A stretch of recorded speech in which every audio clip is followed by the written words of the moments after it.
Now, what is the meaning of electoral politics and why do we study it? मतलब हमारे लिए सबसे बड़ी प्रॉब्लम, हमारे लिए सबसे बड़ी बात होती है बच्चा कि हम अगर इलेक्टोरल पॉलिटिक्स बोलते हैं तो हम उसको क्यों पढ़ रहे हैं? What makes it? हम लोग 9th स्टैंडर्ड में क्यों पढ़ना शुरू कर देते? तो इलेक्टोरल यानी कि related to elections, and election से रिलेटेड हमारे जो पॉलिटिक्स है means why, how we conduct the elections, why and how we conduct the elections. हमें elections को कैसे हम conduct करते हैं और क्यों करते हैं? The question is why and how.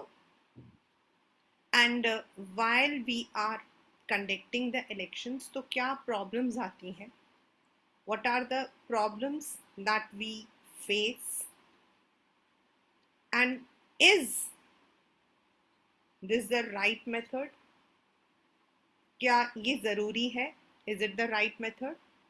That is what we read in electoral politics, right?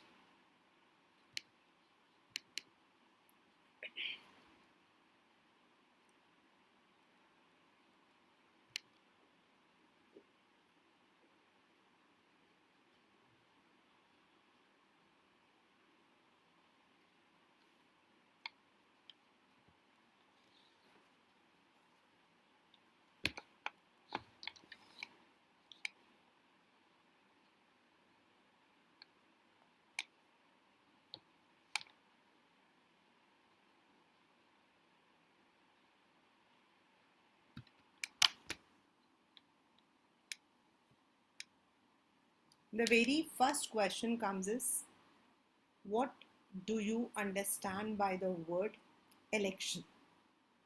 हम लोगों ने पहले चैप्टर में भी किया था कि why India is called democratic, और उसके अंदर हमने उल्टा पढ़ा था that India is democratic because we choose our rulers through the elections.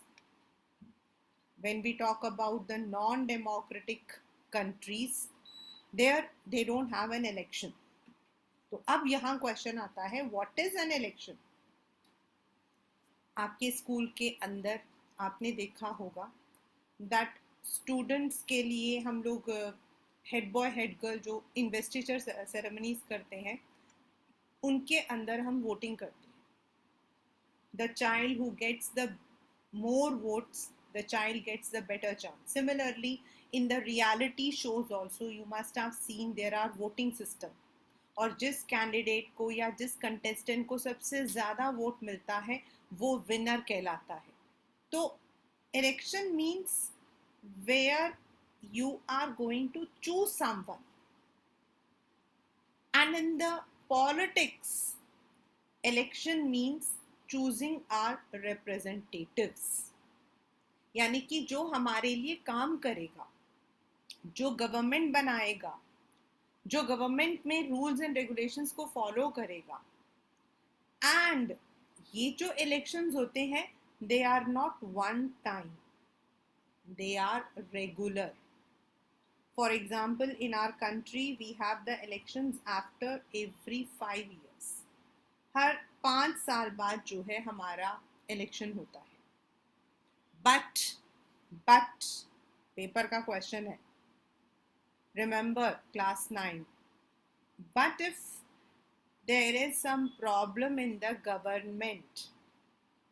government के अंदर अगर कोई प्रॉब्लम है, there is no confidence motion. लोगों ने कहा that this government cannot fulfill the demands of the people.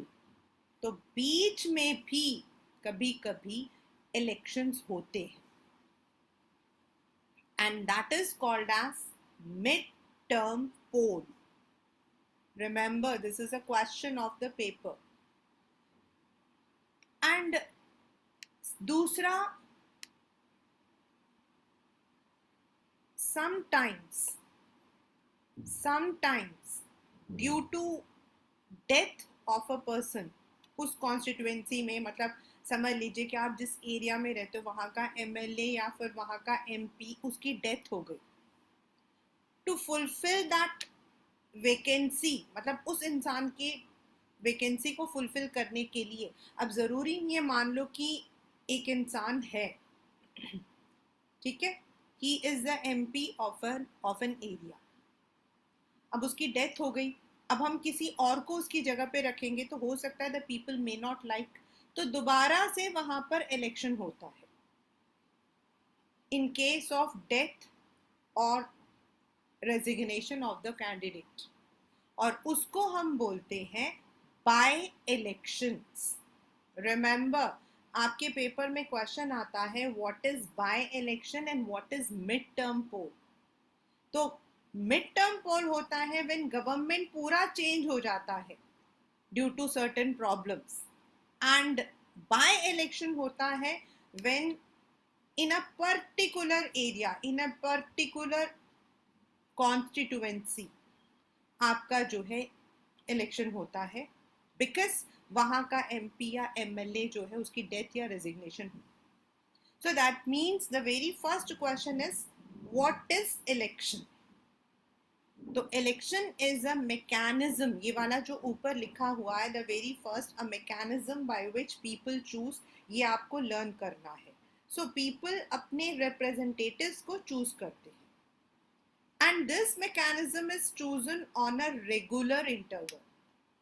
Now the second question is very important, और मैंने ना जितना भी नोट्स है, in my notes you will find all the questions and the answers, so you can learn it in the same manner. Now why do we need elections, हमें elections की जरूरत क्या है?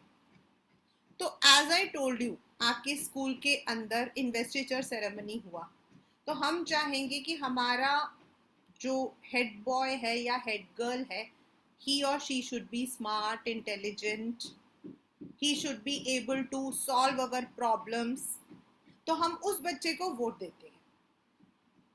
Similarly in the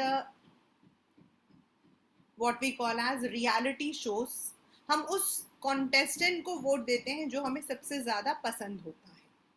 in the same manner in the democratic countries, जहां democracy है वहां पर it is not, अब आप सोचो कि अगर हमारा कोई प्राइम मिनिस्टर नहीं है, हमारा कोई चीफ मिनिस्टर नहीं है, हु विल रूल? ठीक है, हमने चूज कर लिया है इस एरिया से ये होगा, इस एरिया से ये होगा, लेकिन पूरे देश के लिए who will be making the laws? Law कौन बनाएगा? फिर तो हमारे जो दुश्मन कंट्रीज हैं they will attack us, there will be nobody. और इतनी बड़े देश के लिए, हमारा जो देश है it is consisting of 1.330 billion people, तो how can we rule the government? इसीलिए we choose our representatives, and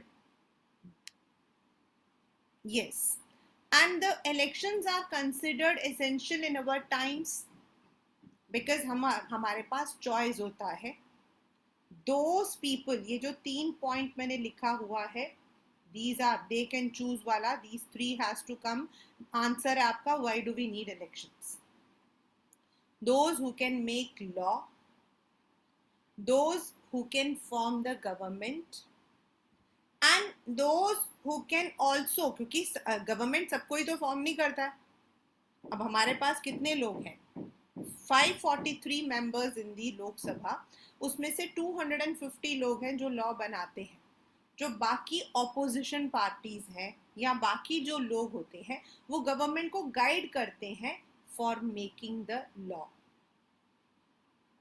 We have the discussions in the Lok Sabhas, in the legislative assemblies, and then the law is made, and that, और ऐसे लोगों के लिए, हमारे पूरे देश के लिए, we need people who can take the decision. Now the second question is why we need a democratic elections, और डेमोक्रेटिक इलेक्शंस कौन से होते हैं? और ये क्वेश्चन जो है ना, this is the same one which is there in chapter number 1 also, what democracy, why democracy में जो है ये वही क्वेश्चन है, same question is there. what makes elections democratic, what makes a country democratic, same है. आपको याद होगा वो पाकिस्तान, चाइना, इस्टोनिया वाला जो था, ये वही है. फर्स्ट, हम तभी इलेक्शंस को डेमोक्रेटिक कर सकते हैं when we have the universal adult franchise, यानी कि one man, one vote and one value. हर एक इंसान को इक्वल वोटिंग राइट्स मिलना चाहिए, चाहे वो आप हो या मैं हूं, मींस 18 इयर्स अबव, चाहे वो लड़का हो या लड़की हो, चाहे वो even in our country the criminals, unless until उनके ऊपर बहुत बड़ा कोई मतलब कि केस है या उनको नेक्स्ट डे हैंग करने वाले ऐसा कुछ है, otherwise everyone is given the voting rights. Secondly, there should be something, some real choice, means the people should have competitions. अब वोट हो रहा है, जैसे आपके मेक्सिको में था PRI. The PRI forced the people to vote only for their party. तो ऐसे तो फायदा ही नहीं है. Similarly in China, we have the communist Chinese party, Chinese Communist Party. तो then हम किसको चूज करेंगे? In the real democratic elections, there are different parties, at least 2 या 3 तो होती है. And these elections should be held in regular intervals. It should not be like कि हो गया चलो for lifelong हम ही बनाए, हम ही rules कर. And fourth, the people, जैसे कि पाकिस्तान में उसने नवाज शरीफ ने क्या किया था, he had said कि सिर्फ मेरे जो लोग हैं, the people who are in military will be standing in the elections. Parvez Musharraf.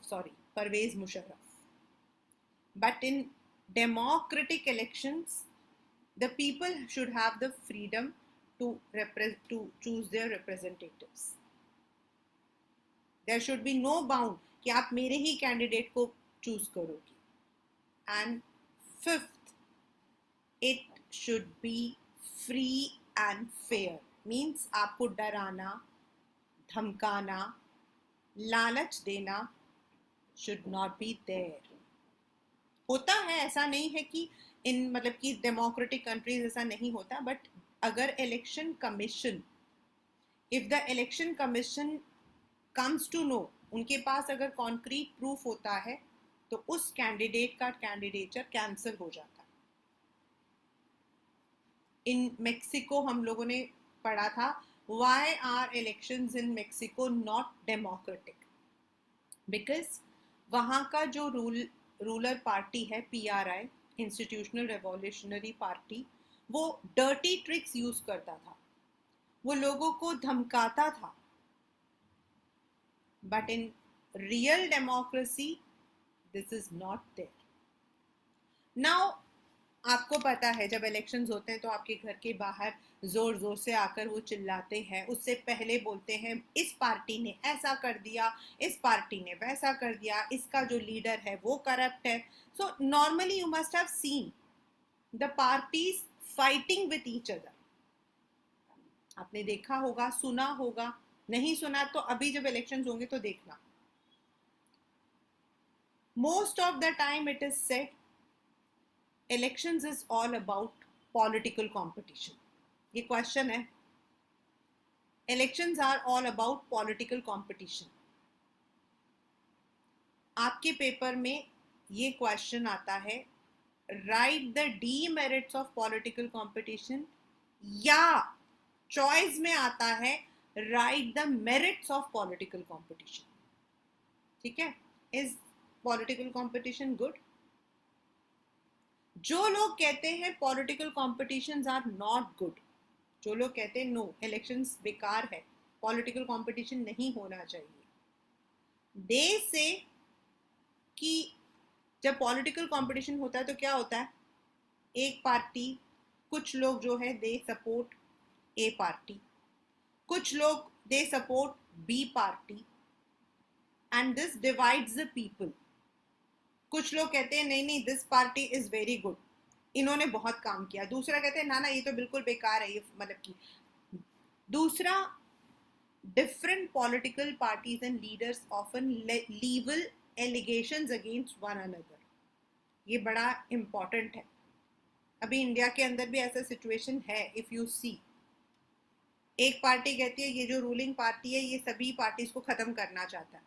दूसरा कहता है ये वाले जो पार्टी इन्होंने स्कैम किया था.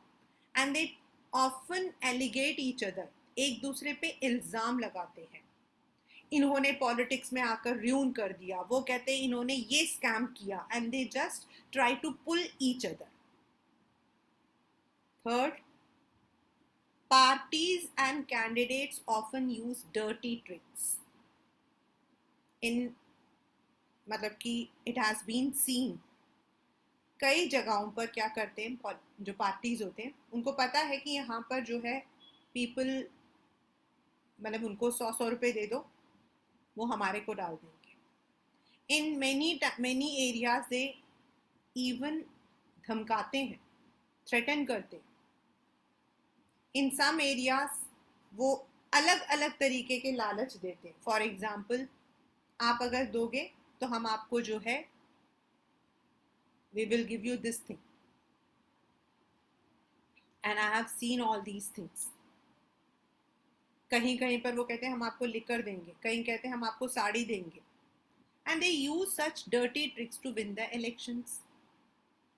And some good people who really want to serve the nation do not want to, क्योंकि उनको लगता है कि यार मैं इसमें इलेक्शन में आऊँगा और मैं भी इसी गंदगी में रह जाऊँगा. Because the people who really want to serve the government, who want to serve the nation, do not get the chance. इसीलिए many people say elections, political competition should not be there. But अगर competition नहीं होगा तो आप लोग पढ़ाई करोगे? No. Competition is very important, but the competition should be in a healthy sense. The competition should be in a healthy sense. हमारा जो कॉन्स्टिट्यूशन था उन्हें पता था that competition will be there, it will also create problems. So सबसे बड़ी बात है, अगर competition नहीं होगा तो you will never work. अगर मुझे पता है कि भाई मेरी ही पार्टी ने जीतना है तो why should I work? I work because I'll get the reward. अगली बार मुझे दोबारा से लोग इलेक्ट करेंगे. When you are elected, that is the reward, and if you are not elected, that is the punishment. And if you are even, आपको जो है party, आपको लगता है कि आप ही की पार्टी को पावर में होना चाहिए, तो you will serve the people. And it is always better that political competition होगा, तभी we will also, human जो common man है, they will also come to know कौन सी पार्टी में कितना दम है. Imagine your class, अगर आपको फर्स्ट आने की होड़ नहीं है, कभी फर्स्ट आने वाले बच्चों का देखो, आधे मार्क्स के लिए मर जाते हो. हाफ मार्क्स, मेरे 95.5 उसके 96, and they work hard. And जिसके 96 होते हैं उसको ये होता है अरे पिछली बार तो ये 0.5 से मेरे पीछे था, इस बार मुझे और मेहनत करनी है. So competition in a healthy spirit is always good. और अगर कॉम्पिटिशन्स नहीं होंगे पॉलिटिक्स में तो पीपल विल नॉट वर्क. उनको लगेगा कि भाई मुझे तो वोट मिलना है, मेरी ही पार्टी को वोट मिलना है, why should I work. They will not try to correct their mistakes. वो अपने मिस्टेक्स को कभी करेक्ट नहीं करेंगे. And in a democracy, the power is in people's hand. So this is the people's punishment. If you don't work, we will not vote you again. If you work, you will be voted again. In India, from 1950, हमारा जो पहला election हुआ था वो 1950 में हुआ था. Till 1970s, a single party ruled. Reason? They work for the people. So every time they were only chosen. But after 70s there were differences. अलग अलग पार्टीज भी आई. 70s के बाद आपका 74 में हमारे इंडिया के अंदर इमरजेंसी था. 78 में जो इलेक्शन हुआ उसमें जनता दल आया. उसके बाद फिर कांग्रेस आया. फिर मतलब कि फिर आपका बीजेपी आया. मतलब इस तरीके से उसके बाद there were not stability. But उस 70s तक one single party always won. This is because they work for the people. So if you work, you will be chosen. If you don't work, you will not be chosen. ये वाला जो मैं आपको already करवा चुकी हूँ, what is general election, by election and mid term poll. I am repeating it again. General elections हैं जो हमारे प्राइम मिनिस्टर एंड उनका जो कैबिनेट होता है उसको चूज करने के लिए जो इलेक्शंस होते हैं. हमारे यहाँ पर 2014 में हुआ था, 19 में हुआ, अब 2024 में होगा. अगर बीच में नहीं हुआ तो, मिड टर्म नहीं हुआ तो. 2019 में जो हुआ था, जिसके थ्रू आपका अभी जो गवर्नमेंट है, NDA government, that is BJP, it was chosen.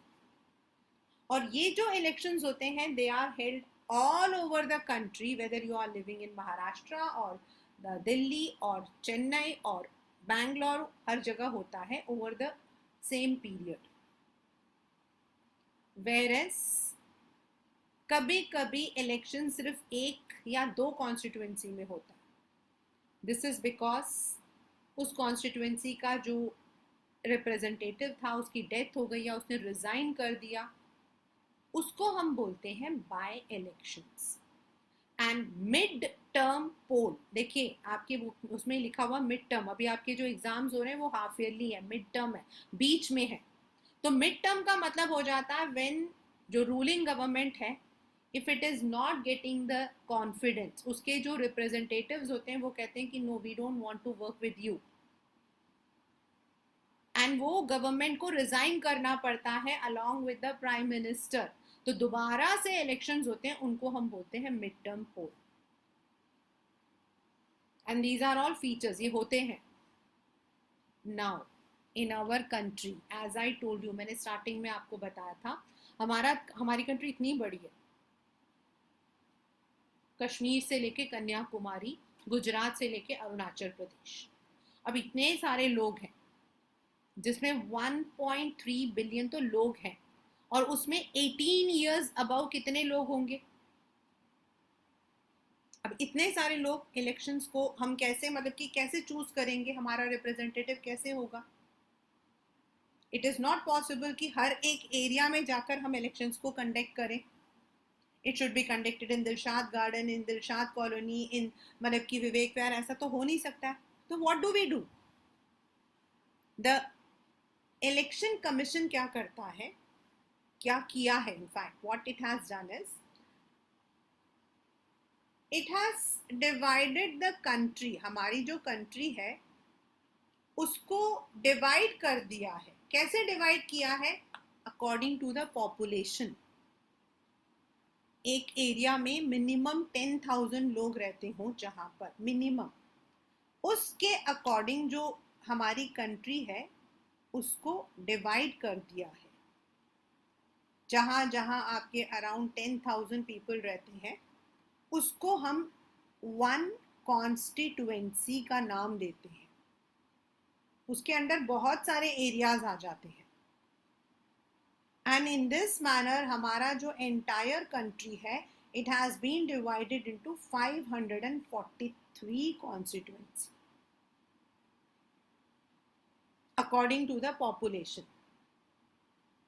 And जो इलेक्शंस होते हैं वो पूरे एक कॉन्स्टिट्यूएंसी के लिए होता है. It is not for a particular area. Secondly, आपको पता है in our country we have people who belong to under privileged caste. Now what to do, क्योंकि बिफोर इंडिपेंडेंस इन लोगों को कभी भी दे नेवर गॉट एनीथिंग, ना एजुकेशन, ना हेल्थ, ना ही एनी फैसिलिटीज.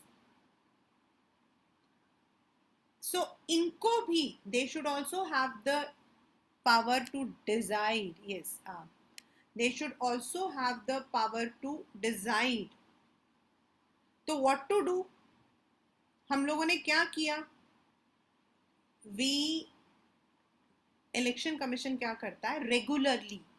रेगुलरली सर्वे करता है, एंड इन कॉन्स्टिट्यूएंसीज में जहां सबसे ज्यादा लोग शेड्यूल कास्ट के होते हैं या शेड्यूल ट्राइब के होते हैं, इनको जो है उस कॉन्स्टिट्यूएंसी को हम रिजर्व्ड कॉन्स्टिट्यूएंसी का नाम दे देते हैं. रिजर्व कॉन्स्टिट्यूएंसी का मतलब क्या है बेटा? Means the people who belong to this category, schedule caste और schedule tribe, they will only stand in the election. Voter तो कोई भी हो सकता है, एनीबडी कैन वोट, बट जो इलेक्शन में खड़ा होगा, the person who is contesting the election should belong to, अगर वो रिजर्व कॉन्स्टिट्यूंसी एससी का है तो उसका representative from all the parties should be scheduled caste. And if that reserve constituency is belong to ST, that is scheduled tribe, so all the contestants from all the parties should belong to scheduled tribe. Voters कोई भी हो सकता है. And in this manner we have reserved, ये paper का question है, 84 seats, 84 constituencies for scheduled caste and 47 for scheduled tribes. ये आपके पेपर में आता है 1 marker question for 84 for schedule caste, यानी कि 543 में से 84 जो आपके कॉन्स्टिट्यूएंसीज हैं वो शेड्यूल कास्ट के लिए है, and 47 are for the schedule tribes. This way वो जो लोग हैं, those people who belong to that community, they also get the right to stand in the elections. In this manner, we give equality to all the communities. OBC के लिए you will be reading in the later.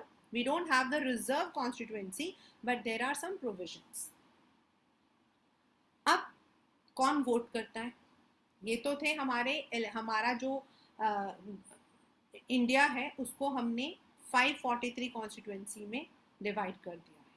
Now who is going to vote, और कैसे vote करोगे भाई? अब आप लोग भी हो, यू आर ऑल 13 और 14 ईयर्स, और 4 साल बाद you will become 18 years.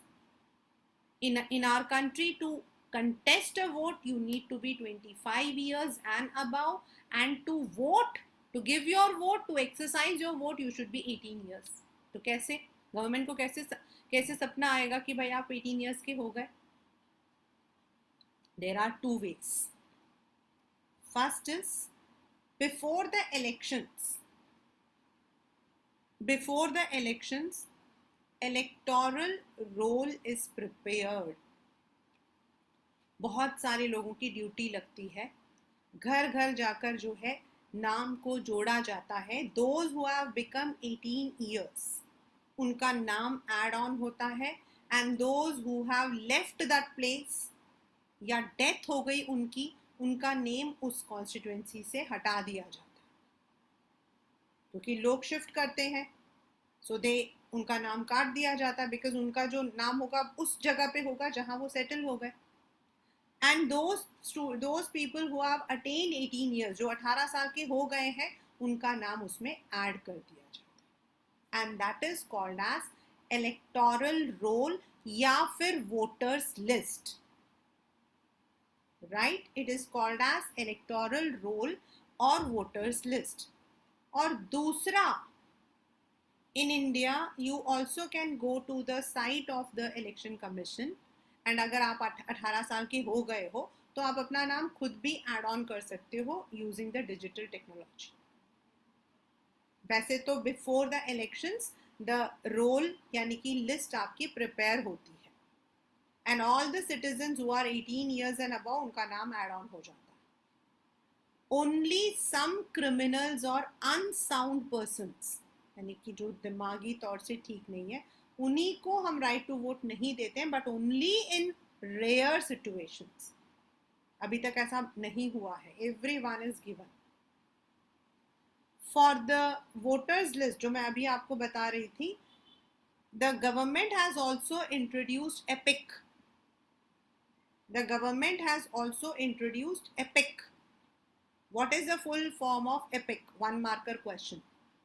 Election photo identity card. पहले क्या होता था, मैंने इलेक्शन में वोटिंग नहीं की या फिर मैं गई और मेरे नाम की जगह किसी और ने वोट डाल दिया. Dirty tricks. But now the government says that you should have an election photo identity card.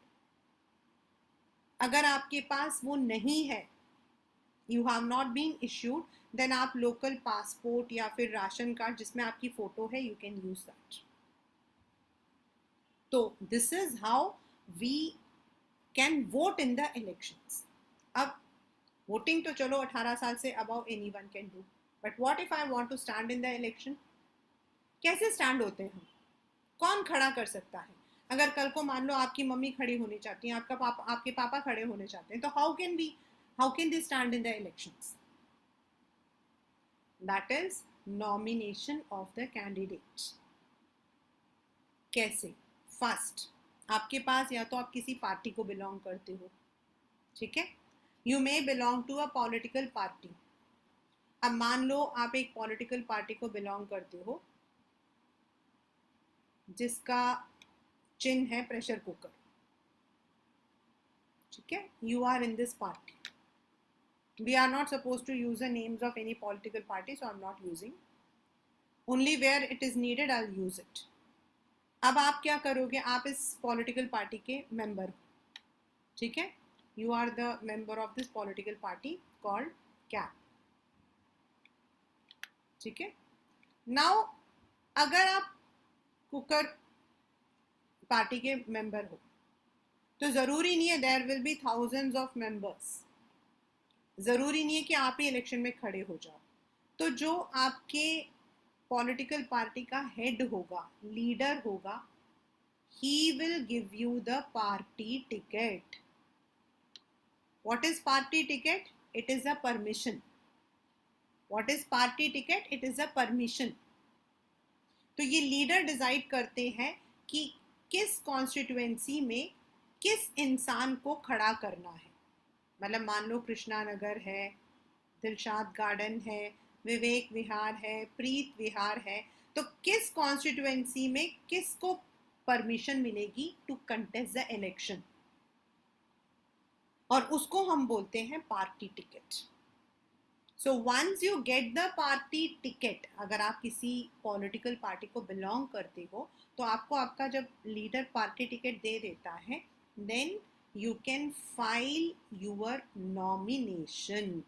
आप अपना नामकरण, यानी कि आप जो हो इलेक्शन कमीशन में जाकर you have to file your nomination. Nomination मतलब आपको फिलअप करना फॉर्म जिसमें आपका नाम, आपके फादर का नाम, आपके पास कितनी प्रॉपर्टी है, आपके पास कितना खर्चा है, आपके खिलाफ there is no criminal case, आपकी क्या एजुकेशनल क्वालिफिकेशंस हैं, ये सब आपको भरना पड़ता है. Plus you also have to fill some amount, आपको कुछ पैसा भी रजिस्ट्रेशन की तरफ से भरना पड़ता है. Now if you are an independent candidate, मतलब आप किसी पॉलिटिकल पार्टी को बिलोंग नहीं करते हो, आपका खुद का, आपकी कोई पार्टी है ही नहीं, आप individually you want to stand in the elections, you can stand. आपको वही करना है, you have to go and file your nomination. The election commission will give you a symbol. इसमें तो आपके पास सिंबल ऑलरेडी था प्रेशर कुकर, लेकिन यहाँ पर आपको इलेक्शन कमीशन एक सिंबल दे देगी and you will be called as an independent candidate. यानी कि आप किसी भी पार्टी की तरफ से लड़ाई नहीं कर रहे हो, इलेक्शन नहीं लड़ रहे हो, you are contesting the election independently. बाकी आपका प्रोसीजर वही रहेगा, you will be filling the nomination form, you will be giving the amount for the fees, जैसे वो भी आप कर सकते. And in our country, about 25 years, any person can contest the election, right? ये जो लीगल डिक्लेरेशन मैंने लिखा हुआ है, दिस इज अ न्यू मतलब अभी 1990s में it was introduced, because many of the people belong to criminal background and many of the time it is seen कि जो लोग होते हैं वो पॉलिटिक्स में आने के बाद बहुत पैसा खाते हैं, एंड इसीलिए अब सुप्रीम कोर्ट ने, ये पेपर में ऐसा का ऐसा ही आता है, according to the new rule Supreme Court ने बोला है every candidate while they are filling up the nomination form उनको लीगल डिक्लेरेशन कर बताना पड़ता अगर उनके खिलाफ कोई केस पेंडिंग है in any of the police station about the assets, assets मतलब आपके मकान जायदाद, इनको एसेट्स बोलते हैं, गाड़ी बंगला, इनको एसेट्स बोलते हैं, एंड लायबिलिटी, लायबिलिटी मतलब खर्चा, आपके ऊपर कितना बोझ है, you have to declare, and also the educational qualifications. But आपके बुक में ये बॉक्स में दिया हुआ ये वाला question, but it is not necessary that engineer बनना है तो if you want to become engineer you are all in 9th standard, कल को आप में से कोई बच्चा इंजीनियर बनना चाहता है तो he has to pass IIT या फिर जेई करके उसका एडमिशन होता है into engineering colleges. For many of the army ruled also you have to pass JEE. To become a doctor आपको नीट क्लियर करना पड़ता है and you can enter into MBBS, BDS or something like that. If you want to become a lawyer आपको जो है CLAT exam पास करना पड़ता है, that is आपका common law aptitude test. But to become a politician you don't need any qualifications. आपको लिखना पड़ेगा अगर आप पढ़े लिखे हो तो, और नहीं हो तो आपको बताना पड़ेगा आप अनपढ़ हो, but there is no rule कि आपको 10th पास होना है या फिर आपको 12th पास होना है। तो ऐसा क्यों, ऐसा क्यों? आपके पेपर का ही क्वेश्चन है, ये 3 पॉइंट्स हैं और बिल्कुल ऐसे का ऐसा ही आता है। Why is there no educational qualifications for people to conduct elections? See, to become a doctor you should know your body. To become a lawyer you should know the law. But to become a politician you need to understand people's problems. अब मैं बहुत बड़ी doctor हूँ, लेकिन अगर मैं politician हूँ and if I can not understand what people want, तो मेरे उससे क्या फ़र्क पड़ेगा? I can treat patients but I can not treat the people. Secondly, हमारी जो कंट्री है it is democratic, and if we feel even an uneducated person can rule us, उसको सिर्फ नॉलेज होना चाहिए about the constitution, about the people's problem, how to govern, तो it is okay. And we have such leaders who are not qualified yet they have ruled very well. Third, India is a country where we say democracy, everyone is equal, पढ़ा लिखा हो अनपढ़ हो boy हो girl हो, everyone is equal। तो वहां पर अगर हम बोले कि भाई आपको इलेक्शन इसलिए नहीं लड़ सकते हो because you are not educated, what will happen is it will go against the spirit of democracy. Secondly, आधे से ज़्यादा लोग कभी भी इलेक्शंस में नहीं खड़े हो सकते हैं because of poor literacy rate. हमारे यहाँ तो आधे लोग पढ़े लिखे हैं ही नहीं, तो एजुकेशनल क्वालिफिकेशन करोगे तो कोई भी नहीं आएगा। And that is why it is good that you are educated for politicians, but even if you are not there, आप इलेक्शन में तब भी खड़े हो सकते हो। नाउ अब आपने इलेक्शंस, हमें ये पता लग गया है हमारी कंट्री में इलेक्शंस होते हैं when our country is divided into constituencies. अब अगर आपके स्टेट इलेक्शंस होते हैं, like you are in Delhi, तो आपके वहाँ स्टेट इलेक्शंस होता है, या फिर I am living in Uttar Pradesh, यहाँ यूपी में इलेक्शंस होता है, तो भी आपके कॉन्स्टिट्यूएंसीज वही रहते हैं। सेम जो कि हमारे जनरल इलेक्शंस के लिए किए गए हैं. Only the thing is when the state elections are there, only in the state the elections will be there, and when the general election is there, the election will be around the country. तो elections के लिए हमने constituency divide कर दिया, reserve categories भी कर दिया, right? And then we have also filled up the form for the electoral rolls. Those who want to contest elections, उनके भी हमने nominations फाइल कर दिए. अब हमें कैसे पता कि कौन कितना करने वाला है? मतलब हम कॉमन मैन हैं, मैं कॉमन मैन हूँ, मुझे नहीं पता है कि सानवी जो है he is better, Aditya is better, Vaibhav is better और दीक्षा इज बेटर. मेरे सामने 4 लीडर्स हैं, 4 पॉलिटिकल पार्टीज हैं. One political party is of Aditya, second is Sanvi, third is Vaibhav, fourth is Diksha. अब मैं कैसे सेलेक्ट करूँगी? तो ये जो पॉलिटिकल पार्टीज होती हैं वो क्या करती हैं? दे कैंपेन. तो कब कैंपेन करते हैं? वैसे तो स्टार्ट हो जाता है जैसे ही नॉमिनेशन करते हैं, लेकिन अकॉर्डिंग टू इलेक्शन कमीशन,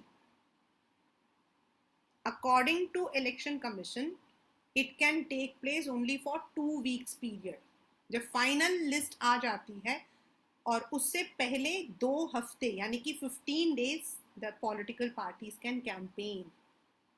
तो वो क्या, वैसे तो बहुत पहले ही स्टार्ट हो जाता है, but actual campaigning starts just 15 days before the elections.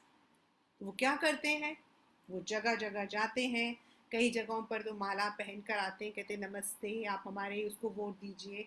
कई जगहों पर वो मीटिंग्स करते हैं, पब्लिक मतलब की मीटिंग्स देते हैं. कई जगहों पर बड़े बड़े पोस्टर्स लगे होते हैं, advertisements on the train, on the उसका नाम क्या, टीवी देते हैं टू मोबिलाइज देयर सपोर्ट. वो अपने जो उनका अपना मुद्दा होता है, means whatever they want to do for the country, उसे बताते हैं. अगर आपने, अभी मैं पढ़ रही थी गुजरात में, one of the political party has said if our political party comes into power तो हम लोग पता नहीं क्या फ्री में देंगे. अनदर सेज कि अगर हम मतलब कि आएंगे तो we will give you free electricity. So they start campaigning. Sometimes they go from one door to door also and कहते हैं कि आप हमारे ही उस पर चिन्ह पर अपना डालना. So they try and sometimes they give very good slogans. And India के अंदर ऐसे बड़े अच्छे अच्छे स्लोगन्स रहे हैं.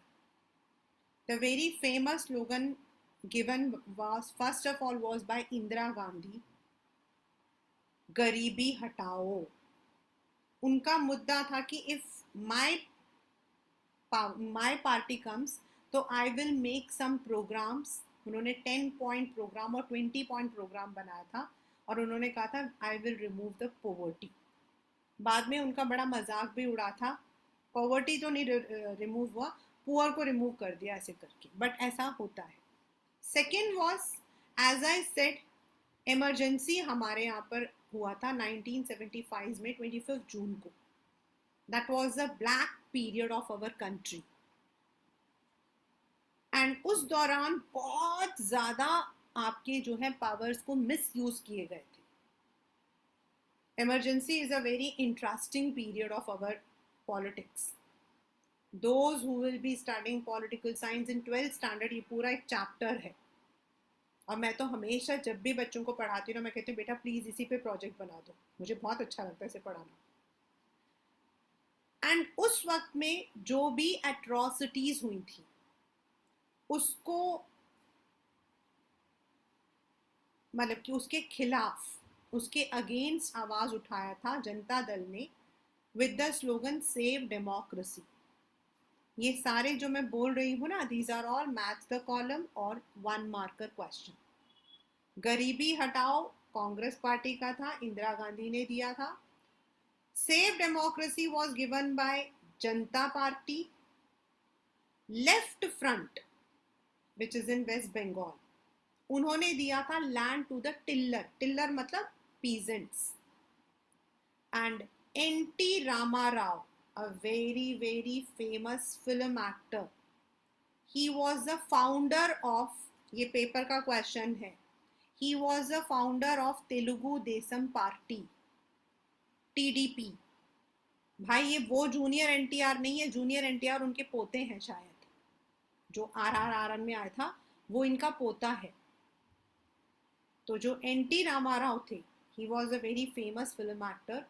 90% उनकी फिल्म्स में he used to be God. And my mom tells कि जब वो बाहर निकलते थे तो औरतें थाली लेकर उनके सामने जाती थी, because they also always considered him as lord Venkatesh. He had formed the Telugu Desam Party, TDP. और उन्होंने जो स्लोगन दिया था वो था protect the self respect of the Telugus. ये जो 4 है ये आपके मैच द कॉलम और दे मे कम in your 1 marker question. It can come as fill-ups, it can come as match the following, or it can come as MCQs. And अभी जो recent elections हुए थे, it was अच्छे दिन आएंगे, right? So ये जो स्लोगन्स होते हैं ना, दे एक्चुअली, जैसे हिटलर ने भी दिया था, 1 man 1 empire 1 ruler, वैसे स्लोगन्स दिए जाते हैं which attracts the people. So they can use the slogans and in this manner election की campaigning होती है. Now ये जो मैंने 7 पॉइंट्स लिखे हैं ना, ये आपके 3 पॉइंट्स आते हैं पेपर में. Explain the model code of conduct. Now what is model code of conduct? अब इलेक्शंस हैं, हमने सबसे पहले पढ़ा था इलेक्शंस हमारे पॉजिटिव भी है नेगेटिव भी है. लोग एक दूसरे की अच्छी सी बेइज्जती भी मारते हैं, but at the same time election is also about a competition also. So for this the election commission of India, हमारे यहाँ पर जितने भी इलेक्शंस होते हैं, it is conducted by the election commission. हमारे यहाँ पे जो मेन बॉडी है, मेन ऑर्गेनाइजेशन है, वो है इलेक्शन कमीशन. सो ये जो इलेक्शन कमीशन होती है, they make the code of conduct. अब आप लोगों को तो पता है मेरे से ज़्यादा, आप लोग स्कूल जाते हो तो यू नो आपको ड्रेस कोड होता है, क्लास के अंदर कैसे खड़ा होना है वो होता है. देन यू ऑल्सो हैव कि भाई आप इस मतलब कि कॉरिडोर में नहीं जा सकते हो, आप ये नहीं कर सकते हो, आप वो नहीं कर सकते हो. यू हैव मेनी, स्कूल के अंदर रूल्स हैं. गर्ल्स को चोटी बनानी होती है, मतलब there are some rules which you have to follow as a student. Similarly जितने भी कैंडिडेट्स होते हैं, those who are contesting the election, they also have to follow model code of conduct. और अगर वो नहीं करते हैं तो then what happens is they, उनका जो मतलब कि नेम होता है उसको काट दिया जाता है. तो what are the model code of conduct? वैसे तो बहुत सारे हैं, आपके पेपर में 3 आते हैं. First is no party or candidate can bribe or threaten the voters.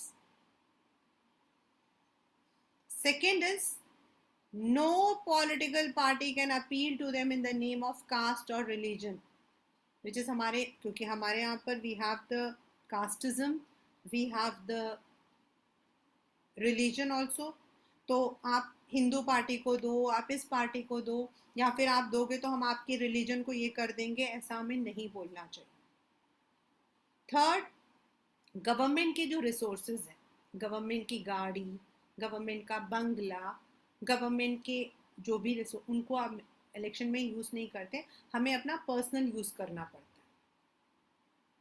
है. And when we are campaigning तो हम अपने बड़े बड़े पिक्चर्स लगाते हैं, टीवी में ऐड देते हैं, तो कहाँ से आएगा ये पैसा? तो the government, according to government, in the Lok Sabha you cannot spend more than 25 lakhs, and अगर आपके असेंबली का इलेक्शन है तो 10 लाख से ज़्यादा आपको स्पेंड नहीं करना चाहिए, वैसे तो ज़्यादा ही होता है. Next is you should never use schools or place of worship for election propaganda. मतलब आप वहां खड़े होकर कभी ये नहीं बोलोगे कि इस पार्टी को वोट दो या उस पार्टी को वोट दो। एंड अगर इलेक्शंस के डेट अनाउंस हो गए हैं, then the ministers or the MPs should not start any new project or take any big decisions or provide any facility. क्यों? ऐसा क्यों है? मान लो कि इलेक्शन 15 दिन बाद है एंड मैंने अभी एक प्रोजेक्ट स्टार्ट कर दिया, मैंने रोड बनाना स्टार्ट कर दिया और मैं इलेक्शंस में हार गई, then who will complete that? So that is why before, if the election dates have been announced, तब तक आप कुछ भी करो, but once the election dates have been announced, उसके बाद you should not start. अगर आप देखोगे ना हमारी कंट्री में, तो most of the time what happens is election होने वाले ना उससे एक साल पहले ही सारे प्रोजेक्ट स्टार्ट हो जाते हैं, क्योंकि उन्हें पता है कि अगले साल इलेक्शंस आने वाले हैं, रोड्स बिछाने शुरू हो जाते हैं. Normally before it is done, it should not be done after the election dates are announced. Yeah, elections are announced. These are some of the model code of conduct. वैसे तो बहुत सारे हैं. एंड जब भी हमारे यहाँ पर इलेक्शन कमीशन के सामने मॉडल कोड ऑफ कंडक्ट को वायलेट करते हुए लोग पकड़े गए हैं, the election commission has impose penalty या even cancel their candidature. Even हमारे यहाँ पे जो प्राइम मिनिस्टर थी उनका भी कैंडिडेचर कैंसिल हुआ था because she had violated the code of conduct bye Allahabad High Court. So if you are violating and if it comes in front of election commission, then the punishment is given. Now election का हमने campaigning भी start कर दिया. कहाँ election होगा, कैसे होगा? Most of the time it is in the schools, जहाँ पर उनको जगह मिल जाती है, एंड उन स्कूल्स को हम कन्वर्ट कर देते हैं इनटू पोलिंग बूथ. उसको हम बोलते हैं पोलिंग बूथ. एंड उस दिन जिस दिन इलेक्शन है, अभी आप लोगों को पता हुआ था last year, we go to that place to cast our vote. अपना वोट देने जाते हैं. वहाँ पर जो भी लोग, वहाँ रिप्रेजेंटेटिव्स, वहाँ पर जो वॉलंटियर्स बैठे होते हैं, वो हमारा नाम चेक करते हैं एंड दे गिव अस छोटा सा पर्ची देते हैं. And then we go to the, मतलब वो बताया जाता है कि भाई विवेक विहार है तो रूम नंबर 2, दिलशाद गार्डन तो रूम नंबर 4, तो हम वहाँ चले जाते हैं. Then we have to go and give our votes. Now पहले ज़माने में क्या होता था, वी यूज टू हैव, आपकी बुक में लिखा हुआ है ballot papers. Now what is ballot papers? Paper में आता है व्हाट इज़ बैलेट पेपर्स. पहले क्या होता था, ऐसा एक पेपर बना होता था, इसमें आपके जो कैंडिडेट्स हैं उनका नाम लिखा होता था and to which party they are belonging, उसका चिन्ह जो है वो बना होता था ऐसे करके. And what you have to do is, आपने उस चिन्ह के आगे अपना डालना, उसके बाद उसको मोड़कर वहाँ पर एक डब्बा रखा होता था, उसके अंदर आप उसको डाल देते थे. छोटी सी पर्ची होती थी, उसको उसके अंदर डालते थे. And then when you come back, डालने के बाद जब आप बाहर आ गए तो आपके हाथों में जो है वो ब्लैक कलर लगा देंगे, permanent marker, that you are not coming again. आप अपने मतलब कि मिसयूज़ नहीं कर रहे, जिससे कि आपके जो ये जो उंगली का जो नाखून है उस पर लगा देंगे. This was ballot paper. But now, very important question class 9, but now the same ballot paper is used in the electronic form.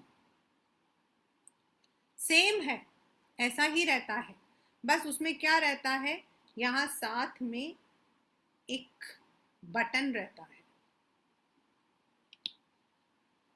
One is a, आपका जो भी पार्टी है उसका मतलब उसका नाम, वो किस पार्टी को बिलोंग कर रहा है, बी किसको बिलोंग कर रहा है, सी किसको बिलोंग कर रहा है, डी, एंड एक हमारा आता है NOTA. This is the new one, NOTA. What is NOTA?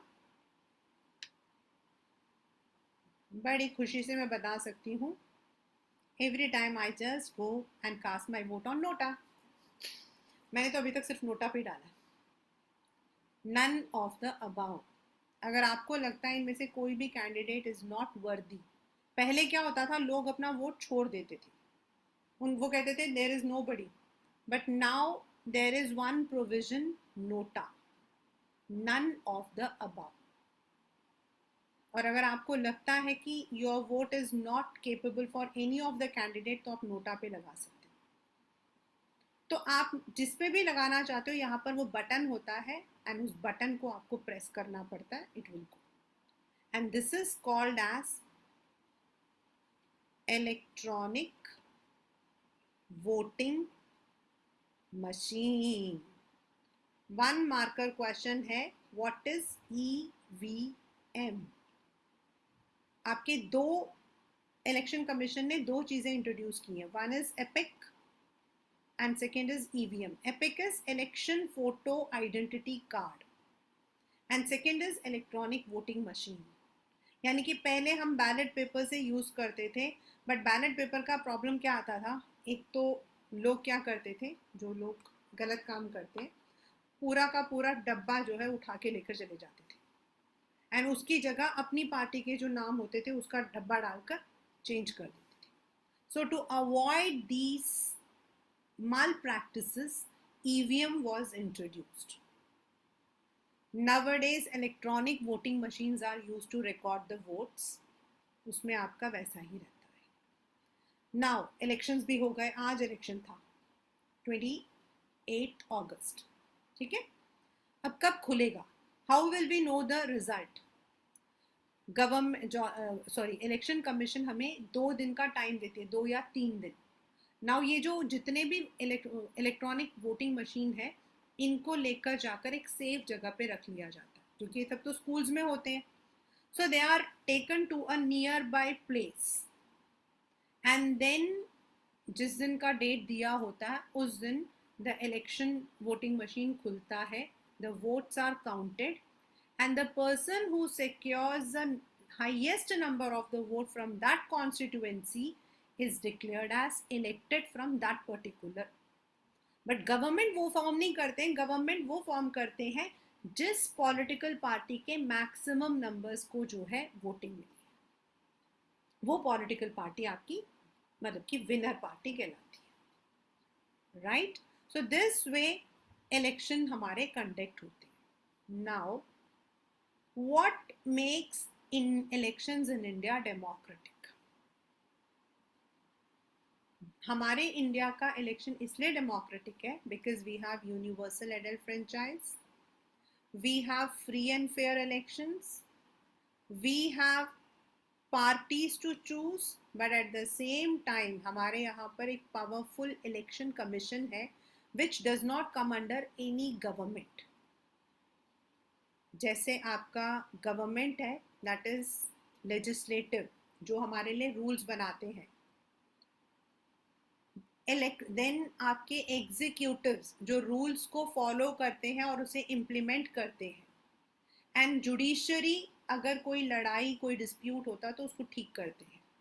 Similarly हमारे यहाँ election commission is an independent body, यानी कि it does not come under any government. They are Salman Khan. एक बार जो मैंने मतलब कि सोच लिया तो फिर मैं अपने आप की भी नहीं सुनता। यानी कि the commission has 3 members and उसका चीफ इलेक्शन कमिश्नर जो होता है, he is the head, he is appointed by the president of India. Paper का क्वेश्चन है, who appoints the chief election commissioner of India? तो हमारा प्रेसिडेंट अपॉइंट करता है, but once he is appointed he is not answerable even to the president. उनको जो सही लगता है इलेक्शन को कंडक्ट करने के लिए वो स्टेप्स लेते हैं।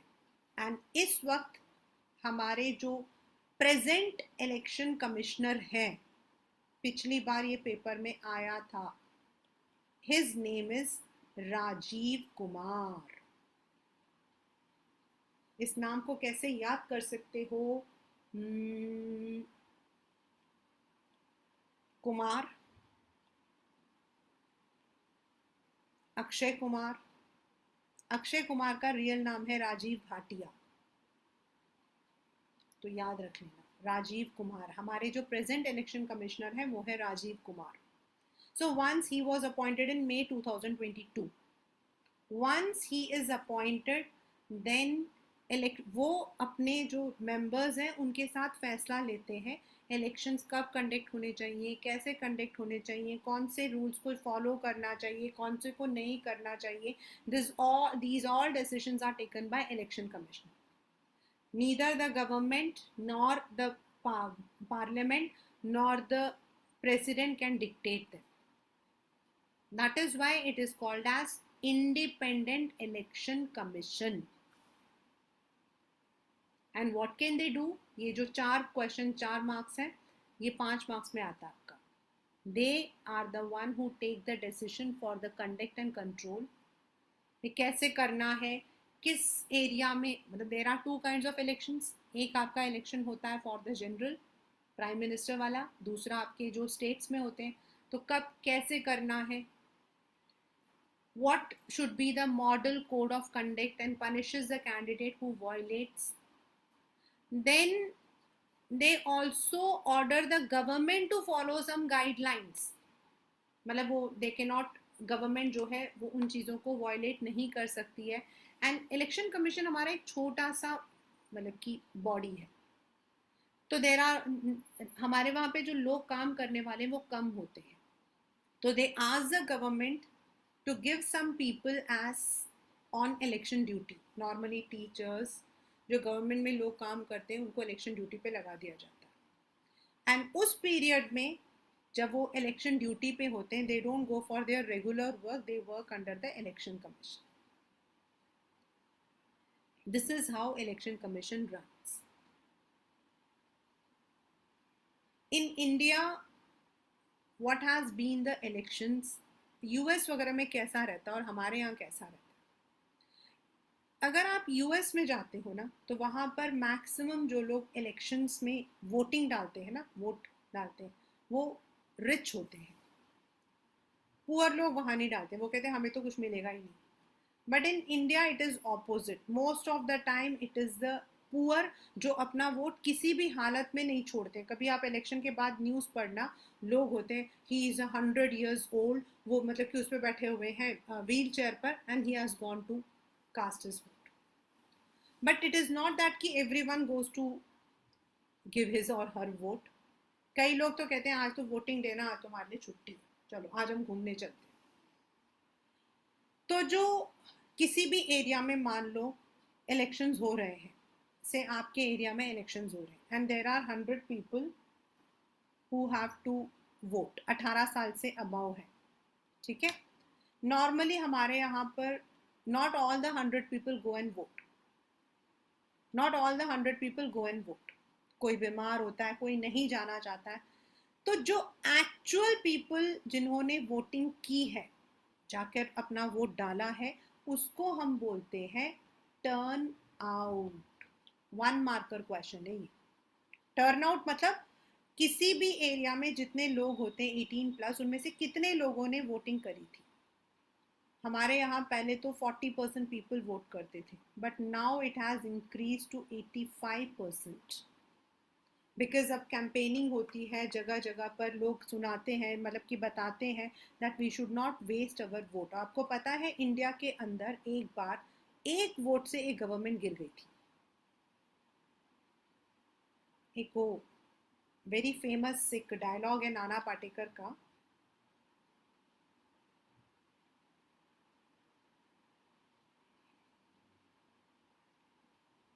एक मच्छर आदमी को हिजड़ा बना देता है, क्योंकि जब हम मच्छर मारते हैं तो हम ऐसे करते हैं ना, इसीलिए। सिमिलरली एक सिंगल वोट कैन मतलब कि make the difference, and that is why अभी आजकल जब इलेक्शंस होते हैं तो there have been always a campaigning कि अपना वोट यूज करो, and the actual number of people who have voted is called as turnout. In India it is the illiterates and the underprivileged जो कि voting करना चाहते हैं।